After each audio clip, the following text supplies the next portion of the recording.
ज्ञानवापी मामले में जिस प्रकार से पूजा का अधिकार हिंदू सनातन धर्मियों को मिला है, मैं माननीय कोर्ट को बहुत बहुत धन्यवाद आभार व्यक्त करता हूं। यह निश्चित रूप से करोड़ों करोड़ों हिंदुओं की भावना का सम्मान है। जिन सरकारों ने प्रतिबंध लगाया था अपने राजनीतिक स्वार्थ के कारण, आज उनका भी पर्दाफाश हो गया। देश दुनिया ने देख लिया कि सत्य में जयते, सत्य की हमेशा जीत होती है। हिंदुओं ने अपनी लीगल लड़ाई लड़के ये दूसरा एक पार किया है। आने वाले कल में मुझे पूरा विश्वास है ये जो कोण रूपी जो वहां पे गुंबद बने हुए हैं जो मुगलों ने बनाए वो भी साफ होगा और भव्य। हर हर महादेव।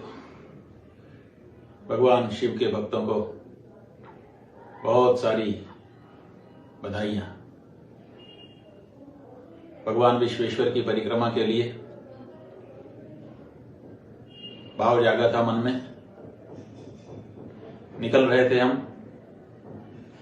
प्रशासन बीच में आ गया। कहता है कि परिक्रमा नहीं कर सकते, वो परिक्रमा जो हम परंपरा से करते चले आ रहे थे।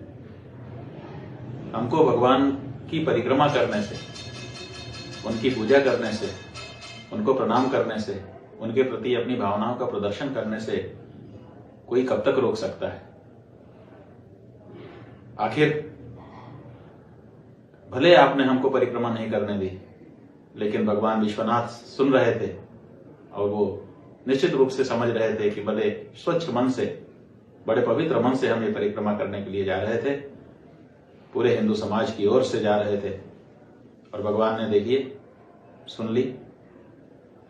व्यास जी के जिस अधिकार को कुछ दिन पहले आपने छीन लिया था, जैसे हमारे परिक्रमा के अधिकार को आपने छीनने का प्रयास किया, वैसे ही व्यास जी के जो बेसमेंट के कमरे हैं, उन कमरों में जाकर के जो पूजा अर्चना होती थी उसके अधिकार को आपने छीन रखा था।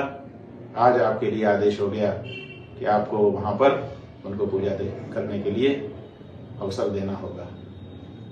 भगवान आप अपनी कृपा हम लोगों के ऊपर बरसाइए।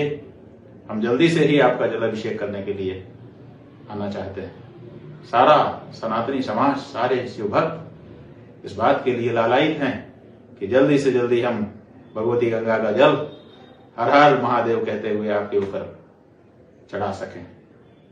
हर हर महादेव। बधाई। आज केदारनाथ व्यास जी के लिए बहुत ही शुभ अवसर है। जब तक वे जीवित रहे उनको प्रशासन ने परेशान किया, उनको दूसरे लोगों ने परेशान किया, यहां तक कि उनके घर को गिरा दिया गया। बिना रजिस्ट्री कराए, बिना खरीदी किए ही गिरा दिया गया। उनके परिवार के लोग दर दर भटकते रहे। एक किराए के छोटे से कमरे में विश्वनाथ जी के दरबार में मुख्य स्थान पर उनका घर होने के बाद भी, व्यास गद्दी के अधिकारी होने के बाद भी, वाराणसी के सबसे आदरणीय परिवार के व्यास जी के लिए अंतिम समय में मकान को ढहा दिया गया और उनको एक किराए के छोटे से कमरे में रह करके अपना जीवन गुजारना पड़ा। अपने पूर्वजों की पुस्तकों को अपने बिस्तर पर बिछी हुई चादर में समेट करके उनको रखना पड़ा। हम लोग उनसे मिलने कई बार गए, कई बार वो हमसे मिलने के लिए आए। उनके जीवन का कितना बड़ा दुख था कि उनको उनकी पूजा के अधिकार से वंचित किया जा रहा था, लेकिन भगवान ने आखिर उनकी भी सुनी। आज उनकी आत्मा प्रसन्न होगी, आशीर्वाद दे रही होगी सब शिव भक्तों को, जिनकी प्रार्थनाओं के परिणाम स्वरूप आज भगवान शिव ने ये एक दिन दिखाया है।